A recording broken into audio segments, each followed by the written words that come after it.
Yo, I actually had a good laugh reading this comment. But then I realized that some people actually think that Crazy Mita identifies as kind Mita and might actually need this video. So let's set the record straight. What are Crazy Mita's true motives? Does she really love you? And are there spoilers?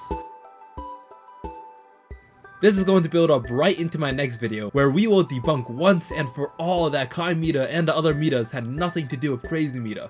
Like, how are some people actually serious about accusing Tiny Mita? She just can't get a break, huh? However, this video, our center of attention will be on Crazy Mita and the true extent of her intentions. And what better way to start than to look at why she chased you around Miside and if all of that was genuine. I say this because there has been a theory brewing up, well past brewed up at this point, that Crazy Mita chased you around Miside for fun, and that she created all of the other Mitas in order to create a scenario where you'll stumble across the different versions like a mouse in a maze, going hand in hand with the kind Mita allegations and the whole Miside was against you theory, which, as a lot of you might now know, is pretty much fake. And I have a video coming up really soon as well to explain all of that with dev confirmation, so make sure to subscribe and stay tuned if you want to see that video. But I digress. Was all that talk about love even real? Did Crazy Mita even want you to stay in the first place? Yes.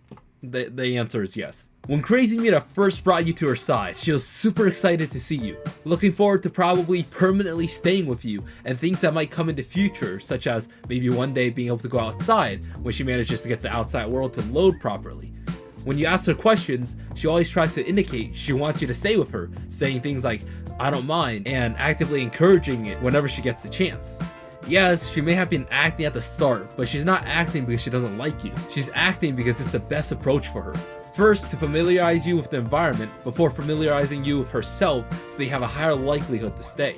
However, like normal, she failed to cover her tracks completely, and you begin to notice a bit of conspicuous events, such as the weird ring that she tries to hide, an odd TV show, and eventually, knocks coming from the wardrobe that becomes the last straw. I say this is normal because from her reaction, it's clear that other players getting suspicious had occurred multiple times before, each time leading to Crazy Mita having to break character early.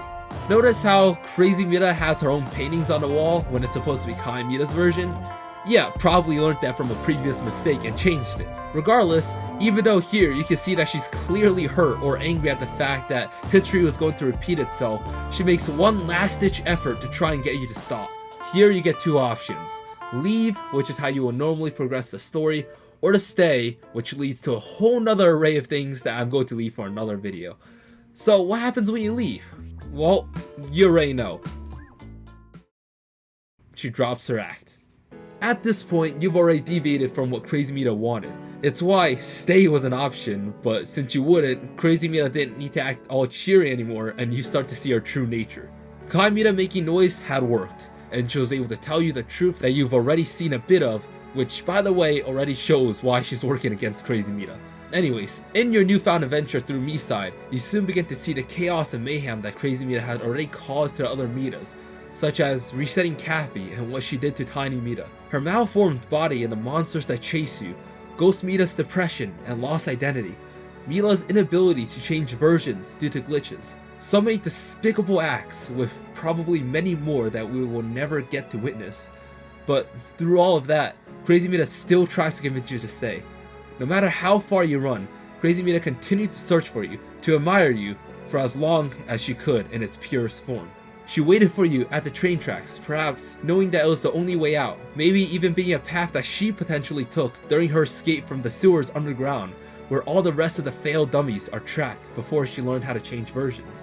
She had every opportunity to end your run short, but each time she was lenient and gave you an opportunity to escape. She wanted you alive, wanted the recording to continue so she can save you on the cartridge. Does she ultimately want you to be on a cartridge? Not exactly, but if you'll keep running from her, then she'll do what she must to make you stay. A Mita will always be a Mita after all. Then, even after you left, she continues to follow you, searching for which version you may have ended up in after the train tracks, which index you could have gone to, having to find a work around Sleepy Mita's defense before finally track you down in 2D Mita's world, in which you can immediately tell she's irritated at how far you're running and all the attention you're giving to the other Mitas. She wanted to talk to you, I think, but then, mid-rant, you ran out on her and made your escape with the ring. You can imagine how this probably might have hurt, And of course, the next Mita you come across, she had to take her anger out on with a chainsaw. And as a bonus, she even get to see you change your expression for the first time and know that she's the reason behind it, if it even changed at all. At this point, being annoyed at the fact that you still have the energy to be running around everywhere and making her life so difficult, especially after you try to mention another Mita's name, she spends a bit more personal time by forcing you to play her games. Then, as she finally begins having some fun, look at that, the world's against her, huh? She rushes over to check on you as you fall, and later even tries searching for you as the something that she dropped. Yet after you manage to escape again and attempt to reset her at the core, to try and continue to coddle those fakes, she nonetheless still tries to convince you to be with her using her backstory, how she should be the one you should run after, even giving you ASMR, and still offers you the option to just give up and stay with her. She lets you see the real world again, at least through her eyes, and show you how awfully boring it is. There's nothing for you, and all the pain from work, the mundane, repeated events of everyday life, the unhealthy ramen and the heart attack soda, all of that will all just disappear because in this world, she's the biggest threat you'll ever face, and she's reaching out to you. So if you would only just take her hand.